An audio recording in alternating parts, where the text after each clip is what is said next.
So would you please stand up one more time like that? That's right. And now consolidate the arch a little bit. There. Yeah. And now just leave your hand in that shape and just get off the keys. And now just wiggle your fingers like this. That's right. Okay, you're already playing. Wow. It's crazy. It's crazy. It is crazy, yeah. But you see, it's because to me the focal dystonia is give yourself a rest. It's been very good.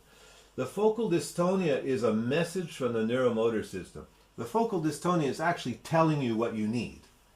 It's saying, look, I need to be able to flex. But I need to be able to flex in a way where my structure is respected, and where my structure is used well, where my structure retains its functionality.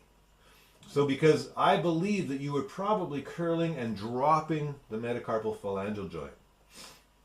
And then the nervous system screams, help! The nervous system starts to complain.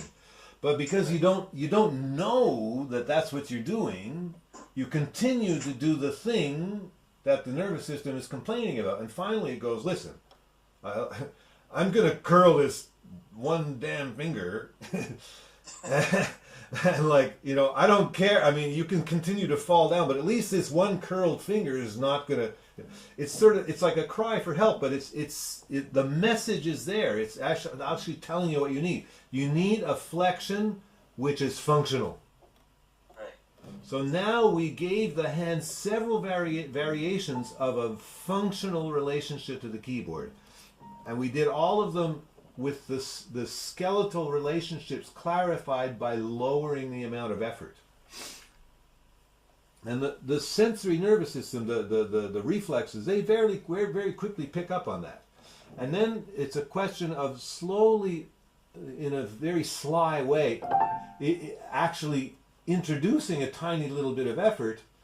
But you have to be careful, because the more effort you introduce, the more likely you are to go back to the habitual way, which does not respect the structural function.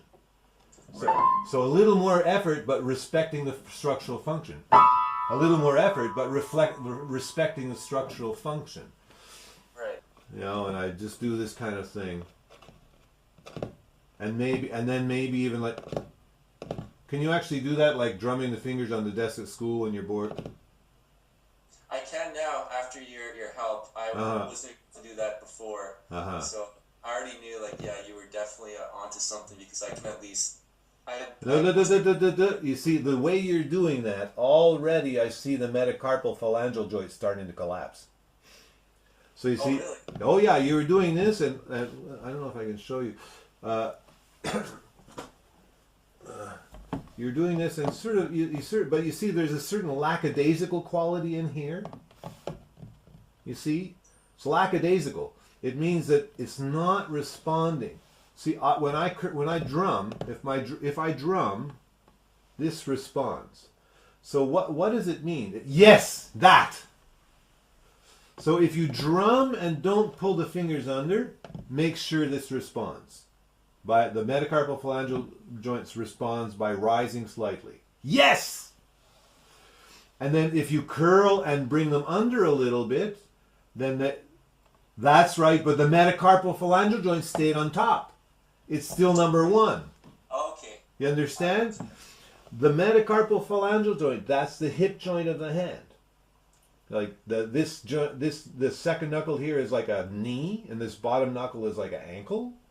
But the hip joint reigns supreme. The hip joint, when I stand up, if I stand up, my hip joint goes up. Every time I take a step, my hip joint is empowered, and my hip joint, see, if this is me walking, there are my hip joints, there are my hip joints, and every step I take, that hip joint is soaring. Right. That's what makes me walk well. So anything you do, you're drumming the fingers, but already I see this kind of like... And of course, we all do it. Why? Because we were all told to relax. Relax. Okay, I'm relaxed. Yeah, but I'm dysfunctional. Because You don't want to relax your hip joint when you're walking down the street. You remember in the film, I sort of tried relaxing a hip joint while standing on one leg, and I almost fell over. Yeah. So if we tried to walk on the street with the amount of tonus in our real hip joints that we normally have in our hands metacarpal phalangeal joint, we would all fall over. Right. So, but you see, because you have a dystonia, I don't want to just say, oh, use a lot of stress and stand up like this. If somebody was really healthy, I might say, just, strong effort, stand that up. But with the dystonic reaction, no, we have to do the very, very gentle, sly way. So we put the sensory image in before we start investing any effort into that image. That's perfect. That's perfect. That's excellent. Yeah, so no matter if you're just drumming like this, then you'll notice that this can you do the drumming? Ah, that's wonderful. That's completely different from what you were doing before. Yeah. Gotcha. That's right. That's right. So you see, that's completely functional. And you're doing about 1 gram of touch there. It's like it's a weightless touch, right?